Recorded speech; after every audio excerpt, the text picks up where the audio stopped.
ஐயா பசுமை தாயம் 1995 ஆரம்பிச்சார். வேளாண்மைக்காக தனி பட்ஜெட் போட்டார்.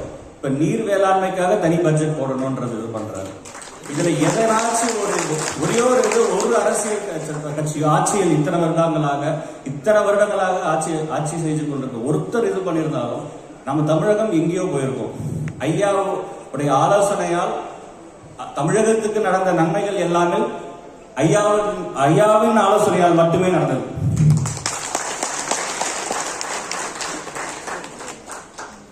ஐயா பசுமை இந்தியாவோட பிரைம் மினிஸ்டர் மோடி கட்டி தழுவி ஐயா என்னைக்கு வேணா ஒரு போன் பண்ணாலும் திருப்பி போன் பண்ணக்கூடிய ஒரு தமிழகத்தில் இருக்கக்கூடிய மிகப்பெரிய தலைவர். ஏன்னா எனக்கு நான் கூட இருந்தால தெரியும், ஐயா போன் பண்ணா அடுத்த 24 மணி நேரத்துல இருந்து அங்கிருந்து திருப்பி போன் வரும் ஐயா. அதுதான் மோடி அவர்கள் ஐயாவுக்கு கொடுக்கிற மரியாதை.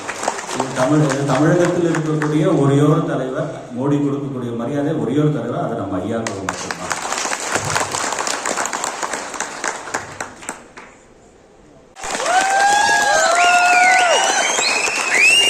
நம்ம இருக்கிறவங்க இருக்கிறது தான் ஆட்சி.